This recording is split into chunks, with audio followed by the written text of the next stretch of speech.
చెప్పండి మా అసలు ఎప్పటి నుంచి ఈ విధంగా విభూది రాలుతుంది? అది మీరెప్పుడు గమనించారు? ఓం సాయిరామ్. నిన్న మిడ్ నైట్ 12:00 నుంచి మా ఇంట్లో బాబావారి యొక్క నిదర్శనం విభూది రూపంలో రావడం జరిగింది. దాదాపుగా ఈసారి స్వామివారి ఈ విధంగా జరగడం 4వసారి. నిన్న నైట్ 12 గంటల నుంచి ఈ విధంగా స్వామివారి విగ్రహంలో నుంచి విభూది వస్తూ ఉద్భవిస్తూ ఉంది. రావడం కూడా స్వామివారికి జలంతో అభిషేకం ఏ విధంగా అయితే చేస్తామో ఆ విధంగా విభూది కూడా ఇంట్లోకి రావడం జరిగింది. మాకు నిజంగా ఆ బాబావారి యొక్క అనుగ్రహం, స్వామివారి యొక్క అనుగ్రహం మా అదృష్టంగా భావిస్తున్నామండి. అంటే ఈ విగ్రహం మీరు ఎక్కడి నుంచి తెచ్చుకున్నారు? ఈ విగ్రహం మేము షిరిడి నుంచే తీసుకొని వచ్చామండి.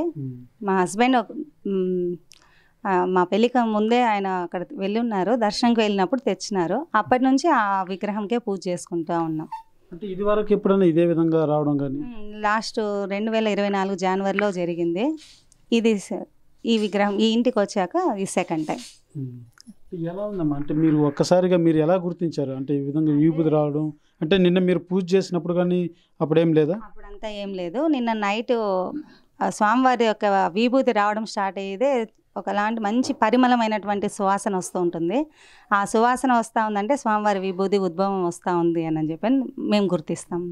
ఒక్కసారి నాకు ఆ విభూది కాస్త చేయలేస్తారా? అక్కడ స్వామివారి దగ్గర ఉన్నటువంటి విభూది తీసుకుంటూ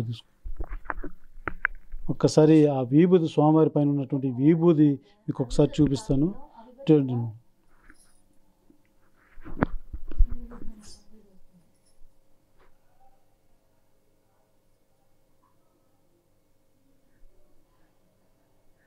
చూస్తున్నాం అసలు ఎంతో అద్భుతమైనటువంటి సువాసన వెదజల్లుతుందని చెప్పాలి.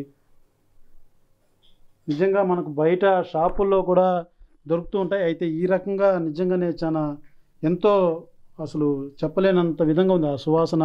స్వామివారి నిజంగానే మహిమానాలా లేకపోతే మరి నిజంగానే ఇది ఏమనాలో తెలియదు, కానీ ఆ యొక్క విభూది మాత్రం నిజంగా చాలా వెదజల్లుతుంది. ఆ యొక్క సువాసన అన్నది మాత్రం ఎంతో అద్భుతంగా వెదజల్లుతుంది. మనం చూడొచ్చు ఆ స్వామివారి విగ్రహం ఒక అరడుగు, ఏదైతే మనం అడుగుల లెక్కన చూసినట్టయితే ఒక అరడుగు ఎత్తు ఉంటుంది స్వామివారి విగ్రహం.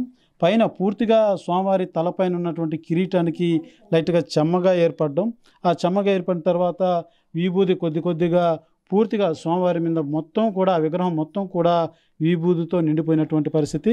ముందరున్నటువంటిది స్వామివారి పాదాలు, ఆ యొక్క పీఠం, ఆ పీఠం మీద కూడా మనం చూస్తున్నాం ఆ విభూది పైనుంచి కూడా జాలువారి కిందికి ఆ యొక్క పీఠం మీద పడినటువంటి పరిస్థితి.